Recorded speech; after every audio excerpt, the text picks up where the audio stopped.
Breaking news విజయవాడలో job cheating జరిగింది. ఉద్యోగాల పేరుతో నిరుద్యోగులను నిండా ముంచారు కేటుగాళ్లు. ట్రైనింగ్ ఇచ్చి ఉద్యోగాలు ఇప్పిస్తామని చెప్పి మోసం చేసింది నాగరాజు ట్రైనింగ్ అండ్ కన్సల్టెన్సీ సంస్థ.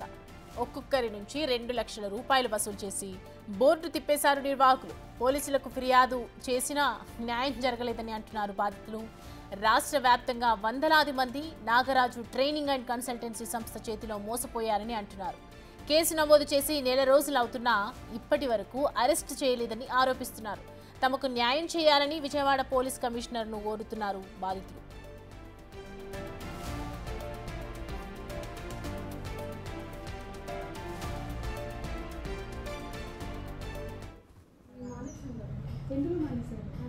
రెస్పాన్సిబిలిటీ మీదే కదండి.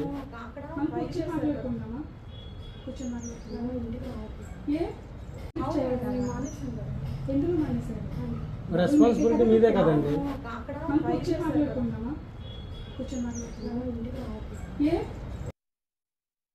మాచవరం పోలీస్ స్టేషన్లో అందరూ ఎంతమంది ఉన్నారో అంతమంది వచ్చిన తర్వాత ఎఫ్ఐఆర్ చేస్తారంట అండి. అంటే ఇప్పుడు యాక్చువల్గా మేము ఇప్పుడు తెలిసి 7 మంది ఉన్నాం. ఎంతోమంది ఆఫీస్కి వచ్చి వెళ్ళిపోతున్నారంట. వీళ్ళందరూ గ్యాదర్ అయ్యేసరికి ఎంతమంది ఉన్నారో అంతమంది గ్యాదర్ అయ్యాక అప్పుడు పెడతారండి. అది 10 సంవత్సరాలు పట్టచ్చు, 20 సంవత్సరాలు పట్టచ్చు అని చెప్తున్నారండి. వీడి మీద యాక్షన్ తీసుకోవడానికి, నాగరాజు మీద యాక్షన్ తీసుకోవడానికి లేదండి. నెక్స్ట్ ఏంటంటే ఇప్పుడు వచ్చి అరెస్ట్ చేయలేదు, మాకు ఎటువంటి న్యాయం జరగలేదండి. ఇంచుమించు మేము ఒక 7-8 సార్లు పోలీస్ స్టేషన్ చుట్టూ తిరిగామండి.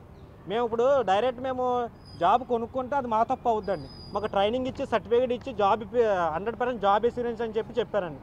అన్నీ మాయ మాటలు చెప్పి మా దగ్గర ఫోన్పే ద్వారా ట్రాన్సాక్షన్ జరిపారండి. నెక్స్ట్ ఏంటంటే ఇదంతా ఫేక్ అండి, ఇదంతా అబద్ధం అండి, ఇదంతా అబద్ధం అండి. మాకు ఎవరో కూడా మాకు న్యాయం చేయట్లేదండి. ఇంచుమించు తిరుగుతున్నాం. మాచవరం పోలీస్ స్టేషన్కి వెళ్తున్నాం కానీ చూస్తానులే మీరు కూర్చోండి అని చెప్పి కూర్చోబెడుతున్నారు కానీ అవతల పర్సన్ రావట్లేదండి. ఎఫ్ఐఆర్ అయ్యి 1 మంత్ అయింది కానీ ఇంకా బయట తిరుగు. ఈ అంశానికి సంబంధించి పూర్తి డీటెయిల్స్ అందించడానికి మా ప్రతినిధి శివ జాయిన్ అవుతున్నారు లైవ్లో. శివ, చూస్తున్నాం బాధితులు చెప్తున్నటువంటి మాటలు కూడా వింటున్నాం. ఎఫ్ఐఆర్ నమోదు చేసి ఒక 1 మంత్ అయిపోయినా కూడా పోలీసుల నుంచి ఎలాంటి రియాక్షన్ లేదని చెప్తున్నారు. కన్సల్టెన్సీ సంస్థ ప్రజెంట్ ఎక్కడున్నారు నాగరాజు? ఆయన ప్రజెంట్ అక్కడ సిచ్యువేషన్స్ ఏంటి, డీటెయిల్స్ ఏ విధంగా ఉన్నాయి? మొత్తం మీద చూసుకుంటే బెజవాడలో రోజు రోజుకి నిరుద్యోగులను మోసం చేసే వారి సంఖ్య పెరిగిపోతున్న పరిస్థితి కనిపిస్తూ ఉంది. Nagaraju trading and construction company ఏదైతే మొగల్రాజపురం మెయిన్ రోడ్లో ఉన్న ఈ కంపెనీకి సంబంధించి ఆంధ్రప్రదేశ్ వ్యాప్తంగా వందలాది మంది దగ్గర 2 నుంచి 3 లక్షల రూపాయలు డబ్బులు కట్టించుకొని ట్రైనింగ్ ఇచ్చి ఫేక్ ఆఫర్ లెటర్లు ఇచ్చి ఉద్యోగాలు ఇవ్వకుండా గత 6 నెలల కాలంగా ఇబ్బందులు పాలు చేస్తున్నారు. ఎన్నిసార్లు అడిగినా పట్టించుకోవట్లేదు, దౌర్జన్యం చేస్తున్నారు. అలాగే కన్సల్టెన్సీ హెచ్ఆర్ శిరీష తమను బెదిరింపులకు పాల్పడుతూ తిరిగి తనపై అసభ్యకరంగా ప్రవర్తించారని చెప్పి కేసు పెడతానని చెప్పి బెదిరిస్తున్నారని చెప్పి కూడా బాధితులు కొద్దిసేపటిమే విజయవాడ సిపి కార్యాలయానికి వచ్చి సిపికి ఫిర్యాదు చేసేందుకు వచ్చారు. అయితే సిపి వారిని కలవటానికి ఏదైతే ప్రస్తుతం సిట్టు విచారణ కొనసాగుతుందో లిక్కర్ కేసులో, దాని నేపథ్యంలో ఆయన బిజీగా ఉంటుందో తర్వాత మాట్లాడతానని చెప్పి పంపించినట్లు కూడా తెలుస్తూ ఉంది. నెల రోజుల క్రితం కూడా విజయవాడ మాచవరం పోలీస్ స్టేషన్లో సిఐకి ఫిర్యాదు చేసినా కానీ సిఐ ఏమాత్రం కూడా పట్టించుకోకుండా కంపెనీ వాళ్ళతో కూడా కొమ్మక్కై తమను ఇబ్బందులు పాలు చేస్తున్నారు. అరెస్ట్ ఎందుకు చేయలేదు, ఎఫ్ఐఆర్ నమోదు చేశారు కంటే ఈ కేసు తేలటానికి, అరెస్ట్ చేయడానికి 5 సంవత్సరాలు పట్టు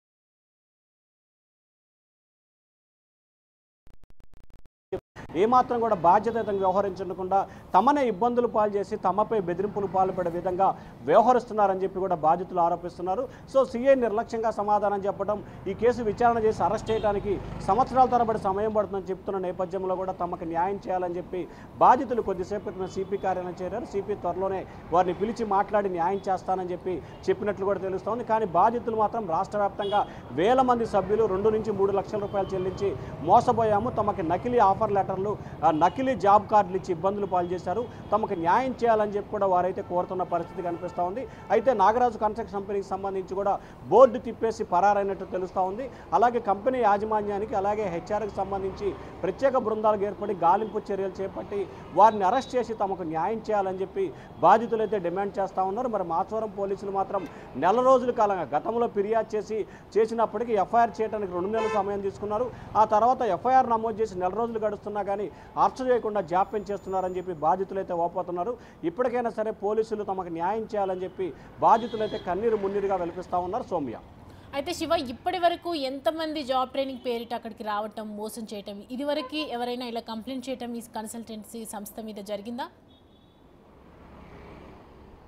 అంటే ప్రధానంగా చూసుకుంటే దాదాపుగా మనకి ఇందాక బాధితులు చెప్తున్న ప్రకారం 700 నుంచి 900 మంది వరకు కూడా రాష్ట్ర వ్యాప్తంగా కూడా 2 నుంచి 3 లక్షల రూపాయలు చెల్లించినట్టు తెలుస్తూ ఉంది. 2 సంవత్సరాల క్రితం ఈ కంపెనీ ప్రారంభమైన సమయంలోనే కొంతమంది ఇదే రకంగా మోసం చేశారని చెప్పి 2021-22లో కూడా అప్పట్లో ఫిర్యాదు చేసినట్లు బాధితులు చెప్తున్నారు. ఆ తర్వాత సంవత్సర కాలంగా కూడా కొన్ని రోజులు కంపెనీ తీయడం, తర్వాత మూసివేయటం, ఇట్లా రకరకాల ప్రయోగాలు చేశారు.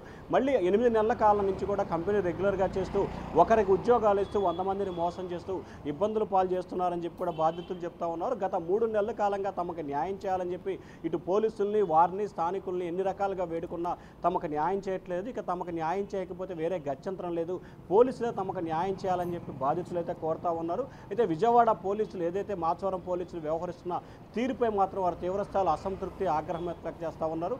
అయితే నిరుద్యోగులకి ఉద్యోగాలు ఇప్పిస్తామని చెప్పి మోసం చేసిన సంఘటన విజయవాడలో తరచూ జరుగుతున్న పరిస్థితి కనిపిస్తూ ఉంది. ఈరోజు నాగరాజు కన్స్ట్రక్షన్ కావచ్చు, గతంలో అనేక కంపెనీలు కావచ్చు, భవిష్యత్తులో ఇంకొన్ని కంపెనీలు కావచ్చు. కానీ నిరుద్యోగులని వారికి ఏదైతే అవకాశాలు కావాలని చెప్పి వారికి ఉన్న అవకాశాలని, అవసరాలని దృష్టిలో పెట్టుకొని ఈ రకంగా మోసం చేయడం సరైన విధానం కాదని చెప్పి బాధితులు అయితే తీవ్రస్థాయిలో ఆగ్రహం వ్యక్తం చేస్తున్నారు. అయితే ఈ కంపెనీకి సంబంధించి 2 సంవత్సరాల క్రితం ఇదే రకంగా మోసం చేసింది. తాజాగా ఇప్పుడు కూడా ఇదే రకంగా మోసం చేసి దాదాపుగా 800 మంది వద్ద నుంచి కూడా 2 లక్షల నుంచి 3 లక్షల రూపాయల వరకు వసూలు చేసుకున్నట్లు కూడా వారు ఫోన్పే, గూగుల్ పే, సిమ్స్ కార్డులు కూడా చూపిస్తున్న పరిస్థితి కనిపిస్తూ ఉంది సౌమ్య. అయితే ఇప్పటివరకు మనం చూస్తున్నాము బాధితులు వచ్చి పోలీస్ స్టేషన్ మీద ఎంతో ఆవేదన వ్యక్తం చేస్తున్నారు, FIR నోటీసులు కూడా చూపిస్తున్నారు కదా శివ. సో ప్రజెంట్ పోలీసులు ఎందుకు దీనికి సంబంధించి కేసు నమోదు చేయకపోగా ఎందుకు అంత నిర్లక్ష్యంగా వ్యవహరిస్తున్నారు? ఎఫ్ఐఆర్ అయితే నమోదు చేశామని చెప్పి పోలీసులు చెప్తా ఉన్నారు. కానీ ఈ అంశానికి సంబంధించి మాచవరం పోలీసులకు సంబంధించి సిఐ ప్రకాష్ని ఎన్నిసార్లు కలిసినా నిర్లక్ష్యంగా సమాధానం చెప్తున్నారు. అలాగే నిందితులను అరెస్ట్ చేయాలంటే 5 సంవత్సరాలు, 10 సంవత్సరాలు, 20 సంవత్సరాలు పడుతుందని చెప్పి చెప్తా ఉన్నారు అంటున్నారు. బాధితులైతే పోలీసులు ఆ కంపెనీ వాళ్ళతో కూడా కుమ్మక్కయ్యి తమకు ఇబ్బందులు పాలు చేసే ప్రయత్నాలు చేస్తున్నారు. మాచవరం పోలీస్ స్టేషన్లో తమకు న్యాయం జరగట్లేదు కాబట్టి సిపిని కలిసి తమకు న్యాయం చేయాలని చెప్పి కోరేందుకే తాము ఈరోజు విజయవాడ సిపి కార్యాలయానికి వచ్చామని చెప్పి బాధితులైతే చెప్తున్న పరిస్థితి కనిపిస్తూ ఉంది. అయితే ఖచ్చితంగా దీనికి ఉన్నతాధికారులు, ఎందుకంటే దీనికి సంబంధించి కొంతమంది రాజకీయ నాయకుల పాత్ర ఉందా, లేకపోతే స్థానికుల పాత్ర ఉందా, లేకపోతే స్థానిక పోలీసులు కంపెనీ యాజమాన్యంతో కొల్లుడు, ఇట్లా రకరకాల కారణాలు ఉంటాయి. సో ఈ నేపథ్యంలోనే ఖచ్చితంగా దీనిపై విజయవాడ సిపి నేతృత్వంలో విచారణ జరిపి నిజాలు నిగ్గు తేల్చి బాధితులకు న్యాయం చేయాలనేది వారైతే ప్రధానంగా కోరుతున్న పరిస్థితి కనిపిస్తూ ఉంది సౌమ్య. అయితే శివ, ఇంతకుముందు కూడా మనం చూసాము ఇలాంటి కన్సల్టెన్సీ సంస్థల నుంచి ఎంతోమంది ఉద్యోగాల పేరిట మోసపోయినటువంటి సిచ్యువేషన్స్ ఉన్నాయి. దీనికి సంబంధించి అధికారులు ఇంటరాక్షన్ ఏమైనా ఉందా? అంటే దీనికి సంబంధించి ఏదైనా ఏదైతే సంస్థను పెట్టే ముందు కొన్ని ఆబ్జెక్షన్స్ పెట్టడం కానీ, దీనికి సంబంధించి కొన్ని పర్మిషన్స్ ఇవ్వడం కానీ చేస్తామని చెప్పారా? అంటే ప్రధానంగా చూసుకుంటే నిర్వాహకులకు సంబంధించి ఏదైతే జాబులు ఇప్పిస్తామని కానీ, లేకపోతే ఉద్యోగాలు కల్పిస్తామని కానీ, లేకపోతే రకరకాలుగా మోసం చేసే వాళ్ళకి సంబంధించి స్థానికంగా ఉన్న ఈ సేవలో కానీ, మీ సేవలో కానీ, లేకపోతే సచివాలయంలో కానీ ఏదో ఒక సంస్థ పేరుతో రిజిస్ట్రేషన్ చేయించుకోవటం, పేపర్లలో, సోషల్ మీడియాలో ప్రచారాలు చేసుకోవటం, ఆ తర్వాత బాధితులను ఆకర్షించడం తదితర ప్రయత్నాలు చేస్తున్నారు. కానీ తాము ఈ కంపెనీ పెడుతున్నామని చెప్పి అధికారుల వద్ద నుంచి అనుమతి తీసుకొని పెట్టిన కంపెనీలు అయితే ఒక్కటి కూడా కనిపించట్లేదు. నిజంగా అధికారుల వద్ద నుంచి అనుమతి తీసుకొని కంపెనీలు పెడితే ఇటువంటి పరిస్థితి ఉత్పన్నమయ్యేది కాదు. ఖచ్చితంగా బాధితులు కూడా ఎవరైతే డబ్బులు చెల్లించే ముందు 1-2 సార్లు పూర్తి స్థాయిలో చెక్ చేసుకోవాలి. గతంలో ఈ కంపెనీకి సంబంధించి ఎవరికైనా ఉద్యోగ ఉపాధి అవకాశాలు కల్పించిందా లేదా, లేకపోతే మోసాలు చేసిందా లేదా అనే దానికి సంబంధించి లోతుగా విచారించుకోవాల్సిన పరిస్థితి కనిపిస్తోంది. కానీ ప్రస్తుతానికి సంబంధించి చాలామంది కేటుగాళ్ళు అక్రమ సంపాదన ధ్యేయంగా, అంటే సున్నితంగా డబ్బులు తెచ్చుకునే మార్గాన్ని ఎంచుకుంటున్నారు. సో ఆ ఎంచుకునే క్రమంలోనే కొంతమంది నిరుద్యోగులకు ఉన్న అవసరాలని వాళ్ళు ఆసరా చేసుకొని డబ్బు సంపాదించుకునే ప్రయత్నాలు చేస్తున్నారు. సో దీనిలో భాగంగానే వందలాది మంది నుంచి 2 నుంచి 3 లక్షల రూపాయలు అక్రమంగా వసూలు చేసుకున్న పరిస్థితి కనిపిస్తూ ఉంది. కానీ దాదాపుగా నెలలు గడుస్తున్నా కానీ వారికి ఉద్యోగాలు కల్పించట్లేదు, తిరిగి నగదు చెల్లించట్లేదు. సో న్యాయం చేయమని పోలీసులు కోరినా కానీ పోలీసులు కూడా పట్టించుకొని పరిస్థితి మొత్తం మీద అయితే కనిపిస్తూ ఉంది. సో ఏదైతే కంపెనీ యాజమాన్యం ఉందో వారు మాత్రం ప్రభుత్వ నియమ నిబంధనలు కానీ, లేకపోతే ప్రభుత్వ అనుమతి కానీ ఎక్కడా లేకుండా పూర్తి స్థాయిలో వ్యక్తిగత ఏజెండాతోటే ఈ కన్సల్టెన్సీలు కానీ, లేకపోతే ఈ కంపెనీలు కానీ ఏర్పాటు చేస్తున్న పరిస్థితి కనిపిస్తూ ఉంది సౌమ్య.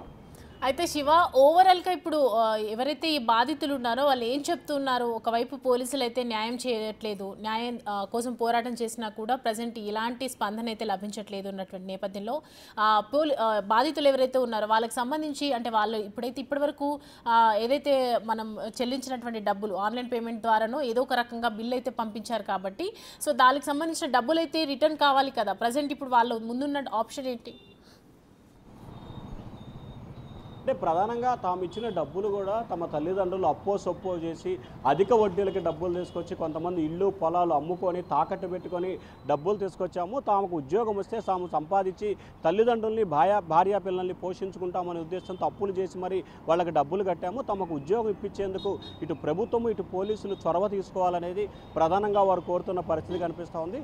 ఒకవేళ వారు కనుక ఉద్యోగాలు ఇవ్వలేని పక్షంలో తమ డబ్బును తమకు వెనక్కి ఇప్పించి తమకు న్యాయం చేయాలనేది ఈ రెండు అంశాలే ప్రధానంగా కూడా ఎవరైతే బాధితులు ఉన్నారో ఆ బాధితులంతా కూడా కోరుతున్న పరిస్థితి కనిపిస్తూ ఉంది. సో మరి విజయవాడ సిపిని త్వరలో వాళ్ళు కలిస్తే ఖచ్చితంగా విజయవాడ సిపి వారికి ఏ రకంగా న్యాయం చేస్తారు, ఏ రకంగా ఆ బాధితులకు సంబంధించి అండగా నిలుస్తారు అనే దానికి సంబంధించి కూడా సిపి వారితో సమావేశమే వారితో ఇంట్రాక్ట్ అయితే ఒక క్లారిటీ వచ్చే అవకాశం అయితే కనిపిస్తూ ఉంది.